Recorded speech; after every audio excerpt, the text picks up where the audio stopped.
नमस्कार, मैं हूं आशीष चित्रांशी और आप देख रहे हैं the news launcher. Uttar Pradesh, Madhya Pradesh, Rajasthan, Gujarat, Maharashtra, Assam, अब कोई ऐसा राज्य नहीं है जहां पर सड़कों पर हजारों हजार की संख्या में राहुल के सिपाही न उतरे। जिन राज्यों की मैंने गिनती करवाई, इन आधा दर्जन से ज्यादा राज्यों में तो ऐसी तस्वीरें आ रही हैं जो तस्वीरें प्रथम दृष्टया ये कहती हैं कि क्या अब मोदी और मोदी की कंपनी के खिलाफ फाइनल आर पार की लड़ाई शुरू हो चुकी है। इतना ही नहीं, कांग्रेस पार्टी के जितने विंग्स हैं जो सब सोए हुए थे, खत्म हो चुके थे। और 2012-13 के बाद तो इन विंग्स का नाम ही हम लोग भूलने लगे थे। वो चाहे यूथ कांग्रेस हो, चाहे एनएसयूआई हो, चाहे महिला कांग्रेस हो, इनके भीतर की ऊर्जा भी नजर आने लगी। और ये भी अब नाक में दम कर रहे हैं मोदी और मोदी के सिस्टम की।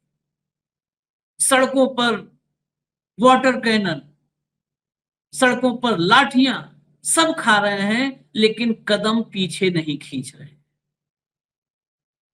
और अगर ये लड़ाई इसी शिद्दत से चली तो फिर ये नरेंद्र मोदी के मनमर्जी तानाशाही रवैये पर अंतिम हथौड़ा हो सकती है।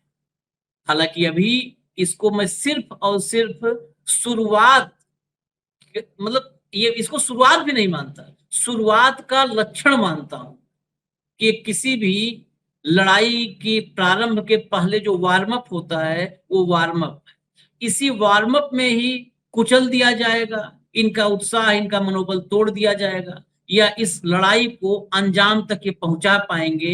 इसमें इन युवाओं, महिलाओं के अलावा महत्वपूर्ण भूमिका होगी कांग्रेस की लीडरशिप की। राहुल गांधी की भी परीक्षा इसमें होगी कि राहुल गांधी कैसे सड़कों पर उतरे हुए युवाओं को सेप दे पाते हैं, आंदोलन को आकार दे पाते हैं। यही परीक्षा राहुल की है। जब पीछे हजार और लाख में भीड़ खड़ी होने लगे, तब नेतृत्व की असली परीक्षा होती है कि उस आंदोलन को आकार दे पाता है कि नहीं दे पाता है, और आकार देने के बाद अंजाम दे पाता है कि नहीं दे पाता है। यही परीक्षा अंतिम होती है। भाव को लाइए, मैं आपको दिखाऊं विजुअल्स और तमाम जो इसमें शुरुआत है। स्वागत है भाऊ। भैया शुरू करिए। सबसे पहले इस देश की वेदना से हम शुरू करेंगे, आंदोलन पर बाद में आएंगे। आंदोलन क्यों करने पड़ते हैं, जरा भाऊ सुनिएगा बस। जब सीट नहीं था तो यहाँ बुलाना ही नहीं चाहिए था। हम लोग कितना दूर से आ रहे हैं, कैसे आ रहे हैं, कितना प्रेशर है, इन सबको तो पता है नहीं। सुबह से 4:30 बजे से हम निकले हैं, लाइब्रेरी से पढ़ के डायरेक्ट पेपर देने आ रहे हैं यहाँ पे। इन सबको तो हालत पता चल नहीं रहा है, चेहरा दिख नहीं रहा है। लड़कों के बोलने से जब कुछ हिल नहीं रहा है तो लड़कियों के बोलने से क्या हिलेगा यहाँ। ये रो रही है लड़की। इस देश में ऐसी ये नरेंद्र मोदी का नारी वंदन है। और नारी शक्ति का पस्त होना इस लड़की का वक्तव्य है कि जहां लड़के को नहीं सुनाया जा रहा है, हम लोगों को क्या सुनाया जाएगा। कितना फ्रॉड और फरेब नरेंद्र मोदी का चेहरा है, ये एक लड़की के वक्तव्य से समाज के सामने आता है। 4:30 बजे सवेरे से निकले हुए हैं, मतलब कितना अन्याय, कितना अन्याय। लेकिन पीड़ा तो बताई नहीं है, लेकिन वो कितने हतोत्साहित हुई कि जहां इन लड़कों की बात नहीं सुनाई जा रही है, वहां हम लड़कियों की बात कौन सुना जा रहा है। मतलब वो अपने आप को सेकेंडरी सिटीजन समझती है।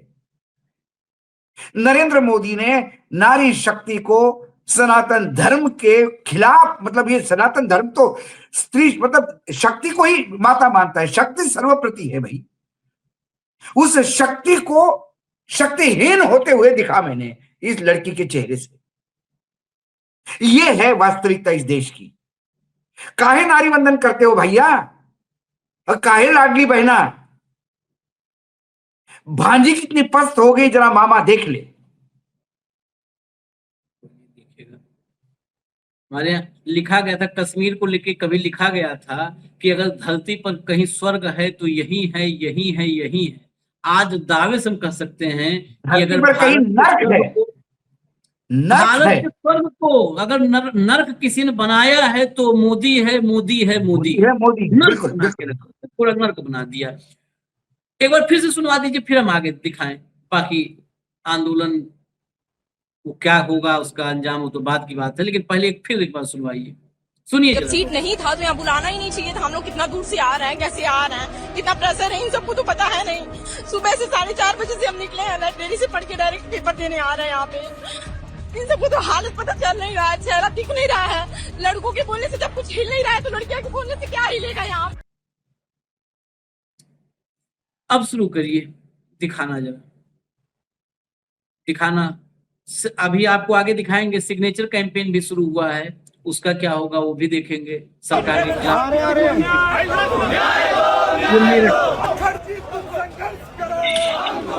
मेरठ दिल्ली से 1 घंटे की दूरी पर मेरठ है। ये मेरठ की तस्वीर है, रात में देखिए आप भीड़ देखिए। और विनोद, यहाँ पर विनोद जाखड़ खुद पहुंच करके यहाँ पर भी लीड कर रहे थे। विनोद जाखड़ वही विनोद जो राजस्थान में जिसको आपने देखा था, वही विनोद जिसको तेलंगाना में आपने देखा था, वही विनोद जिसको असम में आपने देखा था, वही विनोद मेरठ में दिखा। आगे चलिए, ये मेरठ की तस्वीर है उत्तर प्रदेश की, एक एक करके देखते जाइए। जयपुर, जयपुर का प्रदर्शन, इसमें बकायदा म्यूजिक व्यूजिक लगा हुआ था। यहाँ पर महिलाएं भी हैं, एनएसयूआई भी है, सारे हैं। चलिए हो गया, आगे चलिए, चेंज करिए, चेंज करिए, क्योंकि बहुत सारे अलग अलग राज्य हैं, सबके एक एक झलक ये और देख करके हम दिखा रहे हैं, खाली न्यूज के लिए नहीं, आप लोग को जगाने के लिए भी। ये सिंगरौली है, सिंगरौली मध्य प्रदेश। सिंगरौली को औद्योगिक शहर के रूप में भी पहचान मिली हुई है। ये सिंगरौली है, देखिए।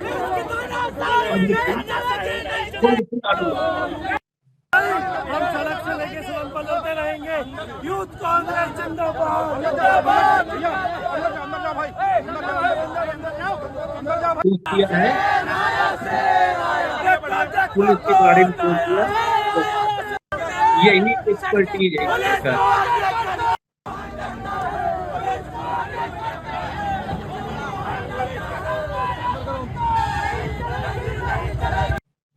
चलिए अगला, आगे सिंगरौली के बाद, सिंगरौली मध्य प्रदेश, उत्तर प्रदेश के बाद हम सिंगरौली मध्य प्रदेश दिखाए, मेरठ के बाद जयपुर के बाद ये मध्य प्रदेश।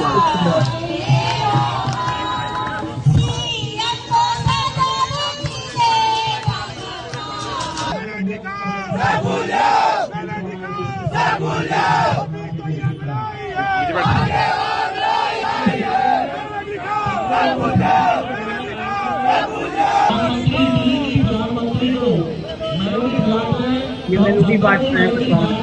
अच्छा अद्भुत है, मतलब अगर जैसे मोदी जी कहें कि मेलोडी खाओ और पूरे भाजपाई बांटे तो लोग कहते हैं देखो बहुत बढ़िया, पूरे भाजपाई फॉलो कर रहे हैं मोदी जी को, और वही मेलोडी कांग्रेसी बांटने लगते हैं तो उनको गिरफ्तार करना शुरू कर देते हैं। मतलब ये मानसिक विकृति और दिवालियापन है। अरे भाई आप ही का काम तो कर रहे हैं, आपको पता है ये मेलोडी बांटने जो चला है, गुजरात में कांग्रेसियों को गिरफ्तार कर लिया पेट्रोल पंप से। वहां पर वो मेलोडी का गाना लगा दिए थे, मेलोडी जुड़ा हुआ कोई, और कार्यकर्ता बांट रहे थे यही मेलोडी, उनको पुलिस उठा ले गई। बताओ, मतलब हनुमान जी भी कहते हैं कि राम के उसको कि बिना आपका काम किए हुए मुझे कहां विश्राम हो सकता है, आपका काम करने पर ही विश्राम हो सकता है। ये कांग्रेसी तो मोदी का काम कर रहे हैं ना, उठा ले जा रहे हैं। मेलोडी इंपॉर्टेंट नहीं है, मोदी इंपॉर्टेंट है। भाई जो करे खाली मोदी करे, जो करे कांग्रेस मोदी नहीं कर तो करे। सकती। क्या बात कर रहे हैं आप? इस देश में कुछ करने का अधिकार मोदी जी का है, बोलने का अधिकार मोदी जी का है। भगवान ने मोदी जी को कान दिए नहीं सुनने के लिए। मोदी जी की आंखों में ऐसी लेंसेज है कि उनको विकसित भारत दिखता है, उन्हें कोई बेरोजगार नहीं दिखता।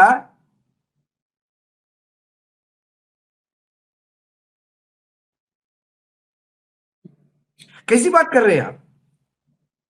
तो मेलोडी यदि कांग्रेस वाले बेचेंगे तो वो जहर है, मोदी जी देंगे तो वो अमृत है। हाथ का फर्क है। लोग कहते हैं ना कि माँ के हाथ में स्वाद होता है, तो वो जो मिठास है वो सिर्फ मोदी जी के हाथ में है। मोदी जी देंगे तो मीठा है। मोदी जी 2014 से पूरे देश को मीठी गोलियां दे रहे हैं और देश बड़ा इंटरेस्ट से खा रहे हैं। पहले कहा जाता था ना कि माँ, उसके बाद कहते थे मौसी। मौसी मतलब माँ सी जो मौसी होती है वही मौसी होती है, तो माँ के बाद अब माँ के बाद मोदी। मोदी माँ से लेकिन माँ नहीं, वो से मोदी हो गया। माँ को भले ने गिलास पानी दो, मोदी के लिए सुबह शाम तक वो करो। चलिए, ये आपको हम छिंदवाड़ा जो भी दिखाए थे, छिंदवाड़ा था। समस्याएं सुन लीजिए, छिंदवाड़ा की खाली बता रहे हैं ये क्यों प्रदर्शन हो रहा था। महंगाई, नीट पेपर लीक, बिजली बिल वृद्धि, महंगे एलपीजी सिलेंडर, संपत्ति कर, जल कर बढ़ोतरी, किसानों पर दमनकारी नीतियां, महिलाओं पर बढ़ते अत्याचार। अब कहां कहां प्रोटेस्ट करें। हमारे साथ खड़े हो तो 500 आदमी, हम अब भी चलते हैं गर्मी में प्रोटेस्ट करने।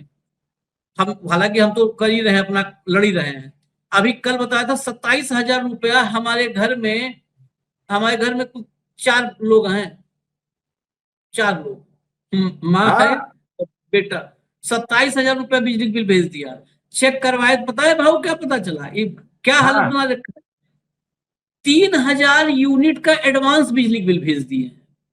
कैसे, किस लिए अरे भाई? तुम्हारे फुफ्फा का घर है ये, फुफ्फा घर है, 3,000 यूनिट का एडवांस किसे भेज दिया।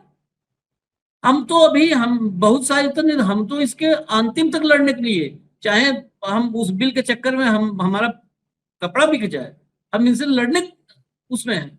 27,000 का बिजली बिल, और चेक किया तो 3,000 जितना मीटर रीडिंग है, उस मीटर रीडिंग के ऊपर 3,000 यूनिट का बिल आया, जो आगे कभी मीटर चलेगा वो एडवांस में भेज दिए। नहीं, लेकिन मेरा ये कहना है कि 24,000 में से 3,000 भी निकाल रहे हो तो 21,000 का बिल कैसे आ सकता है? नहीं, 3,000 यूनिट, एक यूनिट का 6 रुपए का आसपास होता है। सारा तो 7 रुपए का आसपास। वो 3,000 यूनिट मतलब 18,000, तो 24,000 में एडवांस ले रहे हैं। 21,000, 6.5-7 रुपए के आसपास है। हाँ, तो 21,000 वो एडवांस ले रहे हो। कल को 3,000 का। हम रहेंगे क्या? Very good, very good, very good, very good. ये मोदी जी के मन की बात हो गई। अरे तो 47 तक का ले लो ना, विकसित हाँ, तो मैं वही भारत कह रहा हूँ, 47 तक का ही ले लो बिल। ये कौन से रूल से भाई? लूट ये सब, ये हमने अब्दाली को नहीं देखा था, हमने तैमूर लंग को नहीं देखा था, लेकिन हमने देख लिया कैसे होंगे वो सब। और होंगे तो थोड़ा 19 होंगे वो सब। अब्दाली की कहानियां सुनी मराठी इतिहास में, क्योंकि पानीपत हुआ तो मराठी के इतिहास में बहुत अब्दाली का है। अब्दाली की कहानियां सुनने के बाद और वर्तमान समय देखने के बाद अब्दाली अच्छा लगने लगा है।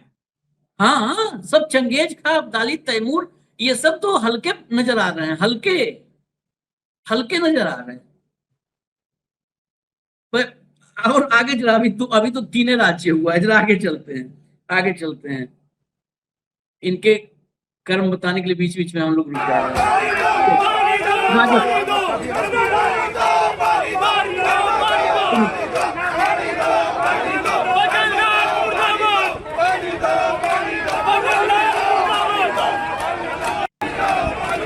उत्पादन आज से ही 200 लाख लीटर प्रतिदिन वृद्धि करके 6200 लाख लीटर पेयजल प्रतिदिन उपलब्ध कराया जाएगा।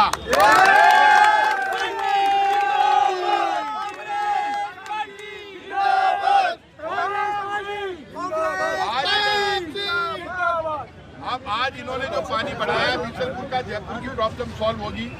राजस्थान के लिए मैं आपसे कह रहा हूँ, आप सरकार से बात कर लो, टैंकर फ्री करो, टैंकर जयपुर सहित पूरे राजस्थान में बढ़ाओ। जैसलमेर में 500 गायें मर गई, और बोरिंग जारी करवाओ, आपके जगह जगह बोरिंग हो सके, पानी तो दोगे। और यदि पानी की व्यवस्था राजस्थान की नहीं हुई तो 24 घंटे बाद मुख्यमंत्री निवास का घेराव करेंगे, मुख्यमंत्रियों के और मंत्रियों के कनेक्शन काट देंगे। आज बीसलपुर का पानी इन्होंने बढ़ाने की लिखित में घोषणा की, हमको 200 लाख लीटर ये बढ़ा रहे। जयपुर में पानी की प्रॉब्लम सॉल्व हो जाएगी, नहीं होगी, अगला पड़ाव मुख्यमंत्री निवास पर होगा। मुख्यमंत्री और मंत्रियों के कनेक्शन काटेंगे। और यदि जयपुर में धुआं उठता है तो मुख्यमंत्री भजनलाल शर्मा जिम्मेदार होंगे। पहले भी बहुत धुआं उठा है जब मैं पढ़ता था, अभी भी उठेगा तो सरकार जिम्मेदार होगी। आज 200 लाख लीटर पानी कांग्रेस के प्रदर्शन से बीसलपुर का बढ़ा है। ये देखिए हालत, मैं इसलिए दिखा रहा हूँ, केवल यहाँ पर नीट पेपर लीक नहीं है, यहाँ पेपर लीक है, यहाँ पानी नहीं है, यहाँ बिजली की मारामारी है। इसलिए आ रही है कि जल नल, हर घर जल नल योजना, हम्म, ये योजना के पहले मंत्री कौन थे मालूम है आपको? राजस्थान के सांसद जो मंत्री बने थे, राठौर। राठौर ना? नहीं, शेखावत, माफ कीजिएगा, शेखावत, जो जिसके ऊपर वो कोई एफआईआर दर्ज हो गई थी, हाँ हाँ हाँ वो चिटफंड कंपनी वाले। हाँ हाँ हाँ हाँ, शेखावत जी।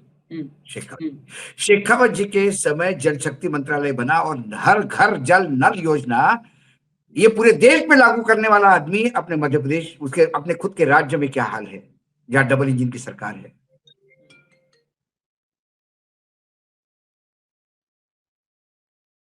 बिरला जी उसी राजस्थान से आते हैं। बिरला जी को कोई लेना देना नहीं पानी से राजस्थान के। बिरला जी का जो सबसे बड़ा, मैंने किसी को पूछा, एक राजस्थान के नेता को, बीजेपी के, मैंने भाई बिरला जी तो इतने बड़े स्पीकर है और बहुत चलती है उनकी सरकार में, तो कम से कम जरा अपने राजस्थान का तो भला करवा लेते आप लोग। बोले बिरला जी आजकल रेत माफिया पे फोकस कर रहे हैं। ऐसा बोल के वो चुप हो गए। आशीष जी, मैं नहीं समझ पाया कि रेल माफिया को पकड़ने के लिए फोकस कर रहे हैं कि रेत माफिया को अपने अंडर लेके चला रहे हैं, ये उसके चेहरे से मैं समझ नहीं पाया। तो मैंने बोला रेत माफिया मतलब क्या फ्रंट खोल के रखे क्या उसके खिलाफ? अरे क्या ही पत्रकारिता करते हो वानखड़ी जी, छोड़ दो पत्रकारिता, ऐसे सवाल पूछ रहे हो हमसे आप, तो आप समझ जाओ मैंने उनने क्या बोला होगा। ये हाल है भाई, रेत के पीछे सब नेता पड़े हैं, पानी की किसको चिंता है?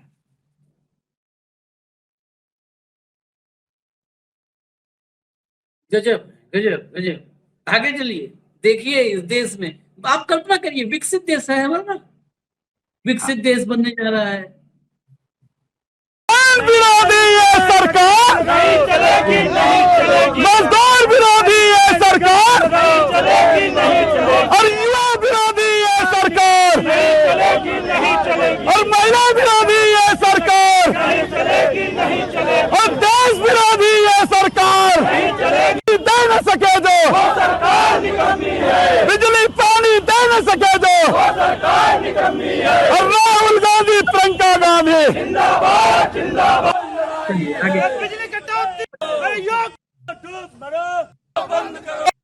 और बिजली देने का काम में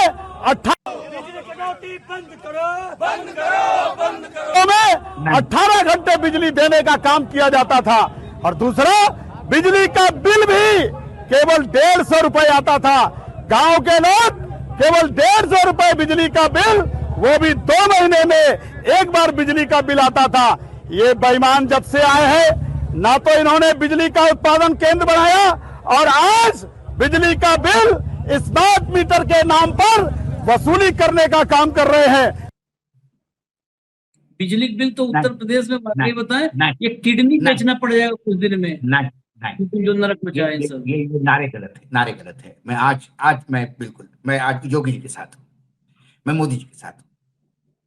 आशीष जी, रामलला की प्राण प्रतिष्ठा होने के बाद उत्तर प्रदेश में राम राज्य स्थापित हुआ, मानते हो कि नहीं आप मुझे बताओ, रामायण में, किसी भी रामायण में, तुलसीदास के रामायण से लेके दक्षिण भारत की रामायण तक, सभी रामायण मैंने नहीं पढ़ी, एक कुलकर्णी जी है, उन्होंने बहुत रिसर्च किया रामायणों पे, क्योंकि उन्होंने ट्रैवलॉग लिखा राम का, राम की यात्रा अयोध्या से लेकर लंका तक की, बहुत बेस्ट सेलर किताब है कुलकर्णी जी की। तो मैंने उनको भी पूछा एक बार ऐसे ही, किसी भी रामायण में यह कतई उल्लेख नहीं है कि कौशल्या ने रात को बटन ऑन करके ट्यूबलाइट जलाई, या मां सीता ने कहा कि अरे जरा जनरेटर चालू करो तो लाइट नहीं है आज। रामायण में लाइट थी क्या? जब आपको मोदी जी ने राम राज्य दे दिया है तो लाइट काहे मांग रहे हो? अरे तो वो योगी भी छोड़ देना बिजली में, डुलावे पंखा, कौन? दो सेवक पीठ से बुला ले, बेना डुलावे। योगी जी को राम राज्य नहीं चाहिए था, मोदी जी ने अपने लिए राम राज्य नहीं लाया, हाँ जनता को उत्तर चाहिए था प्रदेश ना। के उत्तर प्रदेश के जनता को राम लाए थे। आपने कोई नारा सुना कि जो अपने लिए राम लाए हैं उन्हीं को हम लाएंगे? कभी सुना आपने नारा? नारा क्या था? जो राम को लाए हैं उन्हें वापस लाएंगे। राम को लाए किसके लिए है? राम को लाए किसके लिए है? राम की जनता के लिए, यूपी के। आपको मंदिर मिल गया, आपको इतना बड़ा कॉरिडोर मिल गया, काशी का कॉरिडोर। शिव पुराण में कभी आपने सुना हिमालय में उन्होंने कहीं बोला कि बिजली ऑन करो माता पार्वती को, या नंदी को कहीं भेजा, अरे जरा इलेक्ट्रिशियन को बुला के लाए, पता नहीं ये वायर क्यों गर्म हो रही है, कभी बोला क्या? तो वास्तविकता में राम राज्य स्थापन किया है योगी जी ने। हाँ वो तो और हम राम राज्य की डिमांड जनता की थी, उत्तर प्रदेश के। ये जितना आज बिजली मांग रहे हैं, ये सब अयोध्या में जा करके ले, उसी में भीड़ में जूता गायब, चप्पल गायब, कंधे पे सर पे सब पगलाए हुए थे, सब पगलाए मुझे थे। कई बार मैंने प्रोग्राम में कहा कि मैं अयोध्या गया था, लेकिन मैंने अयोध्या में मेरे ग्रैंडसन का, मेरे भतीजी के बेटे का मुंडन था, तो मैं गया अयोध्या में, लेकिन मैं राम मंदिर नहीं गया, क्योंकि मैं हमेशा कहता हूं मेरे राम वहां रहते नहीं। और कई लोगों ने मुझे कहा कि आप गलत बोल रहे हो, आप ऐसा नहीं बोलना चाहिए। लेकिन जब आसाराम जी वहां चले गए वीआईपी कॉरिडोर से, तो मेरे राम तो वहां हो ही नहीं सकते। सजा याफ्ता मुजरिम, महिलाओं की इज्जत लूटने के लिए मुजरिम, यदि वो राम के दरबार में वीआईपी रूट से लेके जाया जाता है, उसका स्वागत होता है, तो वहां राम कैसे रहेंगे? वहां तो रावण भी नहीं होगा। कि रावण के पूरे इतिहास में रावण ने सीता माता का हरण किया, लेकिन रावण ने किसी की इज्जत लूटी है कहीं रामायण में, और रावण कहीं दिखाई नहीं देता। चारित्रिक रूप से रावण पर कहीं नहीं धब्बा है, कहीं नहीं कोई लाछन लगा सकता। वहां तो रावण भी नहीं रहे। देखिए रावण राम राज में क्या चल रहा है, गुजराती देख लेते हैं। उत्तर प्रदेश वालों को ठीक है, कहो नरेंद्र मजा आ रहा है, ऐसे ही है ना आशीष जी? हाँ ये देखिए, ये दिल्ली कहाँ से आ गया? दिल्ली चलिए चलाइए, जो दिल्ली है तो दिल्ली चला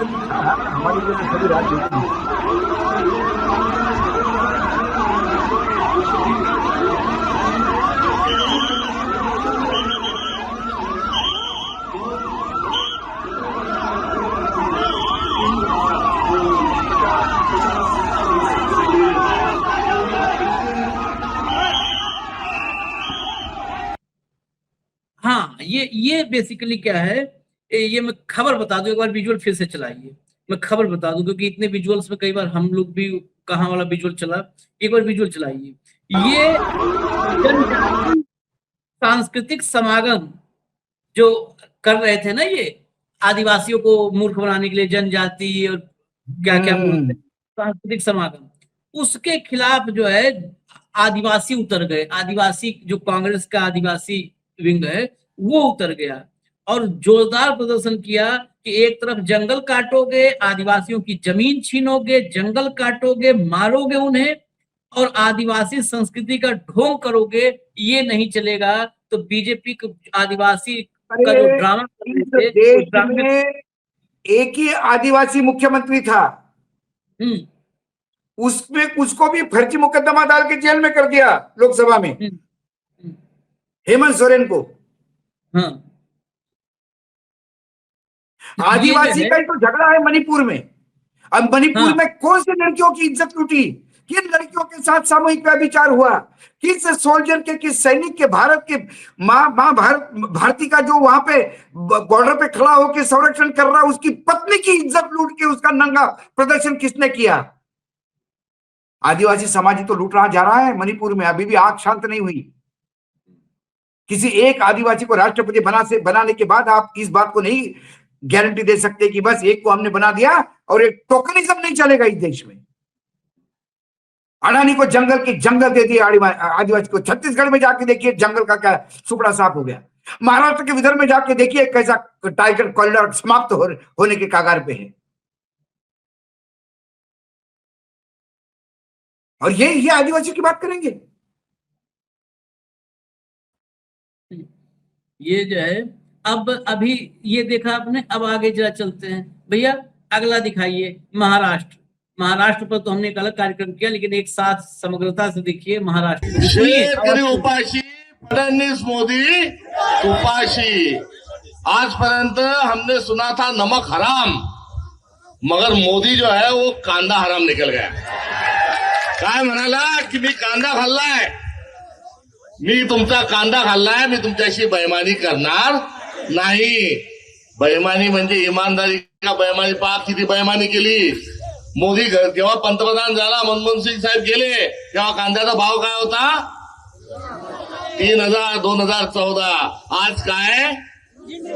हरामखोर म्हणायचं, कांदाखोर म्हणायचं, बेईमान म्हणायचं, नालायक म्हणायचं, तर त्याला वोटर खेटर घेऊन दाखवायचं। हा एक अत्यंत संतापजनक प्रश्न आपल्या सगळ्यांच्या समोर आहे आणि तोच उद्रेक या निमित्तानं आहे।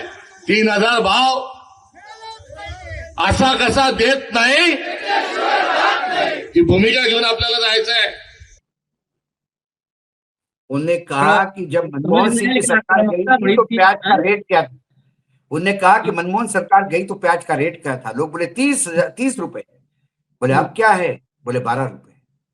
बोले नमक खा के जो हरामी पना करता है उसको नमक हराम कहते हैं। मोदी जी ने आके कहा था इसी क्षेत्र में कि मैंने आपका प्याज खाया है, मैं आपके लिए संघर्ष करूंगा। तो बोले ये तो प्याज हराम निकला।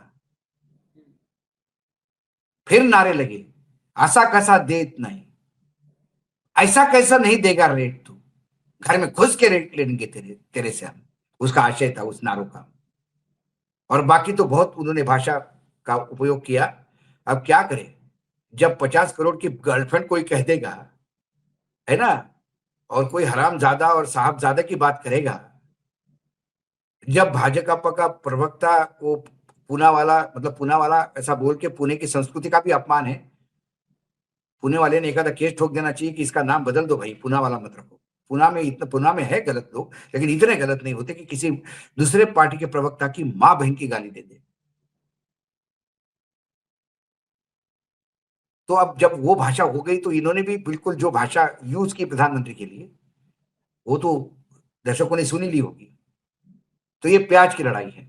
प्याज के ऊपर तो ऑलरेडी एक हमने शो कर ही दिया है प्याज का, ये कैसा भयानक है प्याज का खेल। और मतलब हर प्रदेश चुनाव के टाइम पे क्या बोलते इनको कभी याद भी नहीं रहता। इसी महाराष्ट्र में विधानसभा चुनाव में अभी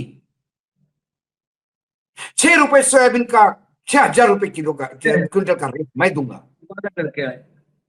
अरे भाई सोयाबीन का एग्रीमेंट किया अमेरिका के सामने, अरे यहाँ पे 6,000 छोड़िए 3,000 मिलने के लाले पड़ गए।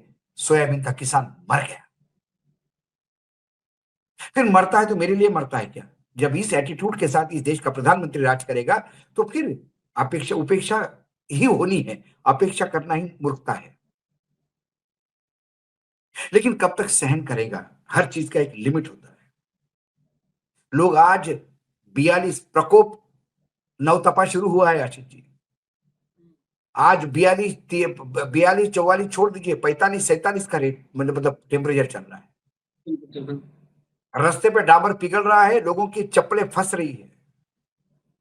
इसके बीच में यदि लोग किसान आज आंदोलित है तो वो मरने मिटने की लड़ाई लड़ रहा है। क्या करें? चलिए अब इजाजत लें, लेकिन उससे पहले आप संवेदनहीन, क्रूर, निर्दयी शासन के नमूनों को, कितने बहुत सारे नमूने हैं, लेकिन एक नमूने को सुनवा देते हैं। इतनी दिक्कत है आपको ना, पानी की दिक्कत देश में है, बिजली की दिक्कत है, प्याज की दिक्कत है, आलू की दिक्कत है, किसान की दिक्कत है, जवान की दिक्कत है, परीक्षा की दिक्कत है, रोजगार की दिक्कत है, सारी दिक्कतें हैं ना। जरा नमूने को सुनिए, इस नमूने को, और पूरी जिम्मेदारी करो इस नमूने को। अगर कुछ हम पे केस उस करना हो तो चल नमूने करते हैं। तेरे पे सारा ऊपर से कृपा है और मेरे पे तो कृपा ही नहीं है, गोलगप्पा खाने पे भी कृपा नहीं आती है निर्मल बाबा जैसे। लेकिन फिर भी मैं चुनौती के साथ करता हूँ, तुम्हारे जैसे बेशरम संसद में बैठते हैं, उस संसद की पवित्रता उसी समय खंडित हो जाती है। सुनिए इस बेशरम को, नमूने को। हुआ हुआ है फ्रांस में तो लॉकडाउन चल रहा है इस वक्त, पता है? फ्रांस में लॉकडाउन है इस वक्त। दुबई की हालत, ईरान 5000 साल से युद्ध करने वाला इतिहास है, वो रुकने वाला नहीं है। ट्रंप रुकेंगे नहीं, अमेरिका ईरान का वॉर रुकने वाला नहीं। तो होगा क्या? विश्व बर्बाद हो रहा है। अब उस बर्बादी के चपेट में भारत अब तक पेट्रोल डीजल को बढ़ाया नहीं, बचा हुआ है सिर्फ एक ही व्यक्ति की वजह से, इसका नाम यशस्वी प्रधानमंत्री नरेंद्र मोदी जी। फ्रांस में लॉकडाउन है। देखो एक बात, अमेरिका देखो में- आशीष जी, एक एक मिनट आशीष जी, मैंने कल आपको फिल्म इंडस्ट्री में एक फिल्म वाले को बोला कि आशीष जी से एक गाना गवाओ यार। अच्छा, क्या करोगे आप गा पाओगे गाना? तो नहीं मना गाओगे तो ना? कर देंगे। या अब वहां मुझे पे आपने बोल दिया, नहीं, भाई लगा रहे हैं तमाशा। मैं वही आपको कह रहा हूं, इसमें आपको मना करने का अधिकार नहीं है। आपने मुझे क्रिकेट खिलवाया 100 किलो के आदमी को, तो क्या मैं खेल पाऊंगा? मैं ऐसा ही करूंगा। इस नचरिए को आपने सांसद बना दिया, जो बगैर स्क्रिप्ट के बोलता नहीं, और जब बोलता है तो फिर आपने तमाम एक्टर्स को देखे होंगे, वहां पे एक मोहतरमा बैठी है, वो कैसी बात करती है, जब भी बोलती है मतलब हंसी भी नहीं आती, दया आने लगती है इनके दिमाग के ऊपर। ये भी दया आने लायक है। ये पेशेंट है, ये मानसिक रोगी है। ये ही इज अ पेशेंट। मेरा सवाल 1 मिनट का ही जवाब, क्योंकि वक्त हो गया 1 मिनट का। उस इंडस्ट्री से मैं इसलिए मतलब नचवैया और इस सब लाइन से थोड़ा अलग सवाल कर रहा हूं।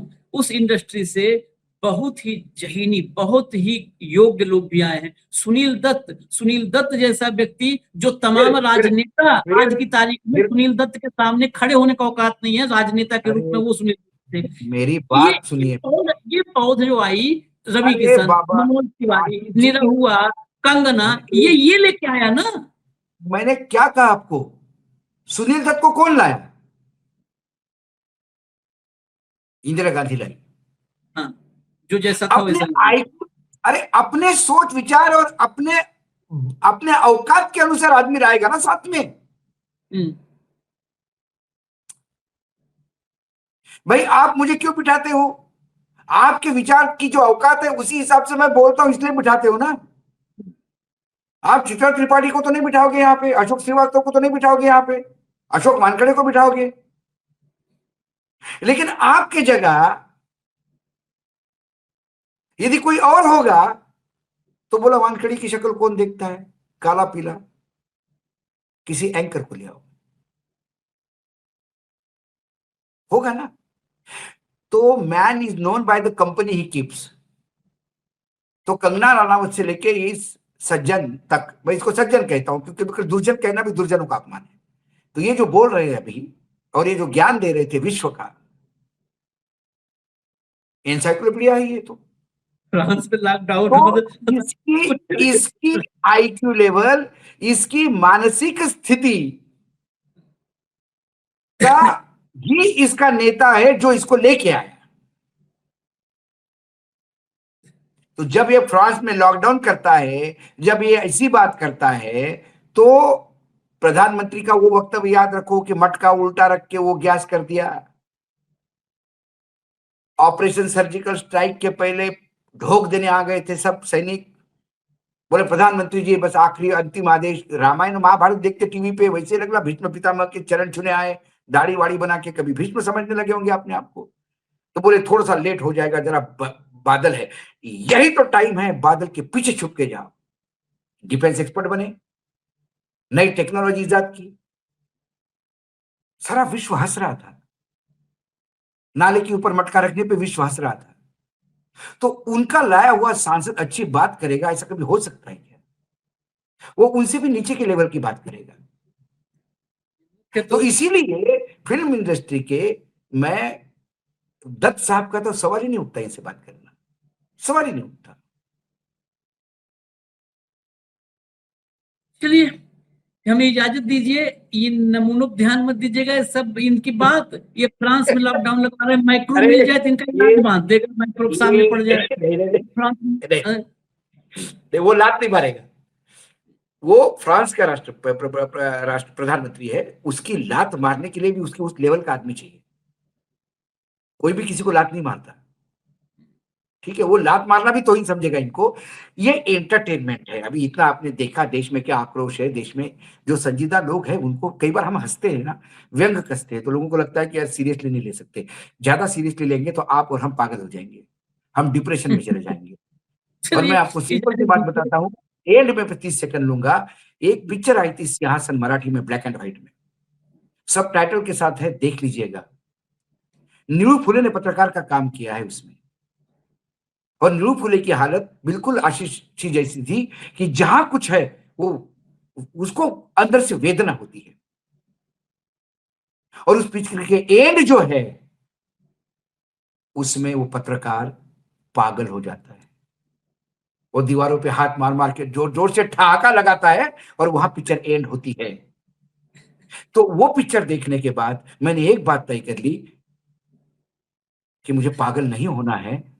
तो इतनी समस्याएं जो रोज हमने आपके सामने रखती है, सच्चाई सामने रखते हैं, देश कितना दलदल में फंसाए रखते हैं, भविष्य देश का कितना ग्रहण लगा हुआ है ये देखते हैं, तो उससे हटने के लिए कभी कभी खुद पे व्यंग करते हैं, कभी कभी इस व्यंगात्मक चीजों को दिखाते हैं। वो इसलिए कि हमें नीरू फुले नहीं बनना है, दीवारों पे हाथ मार मार के देश कहा जा रहा है। देख लीजिएगा सिंहासन, आखिरी शॉट देख लीजिएगा, आपको समझ में आ जाएगा। इसलिए ये बात करनी पड़ती है। इजाजत दीजिए हमें, फिर जो अपडेट होगा लेकर के आएंगे। बस यही है कि रविकिशन की बात फ्रांस के राष्ट्रपति इमानुएल मैक्रों न सुने तभी ठीक है। इजाजत दिए, धन्यवाद भाव, बहुत बहुत धन्यवाद।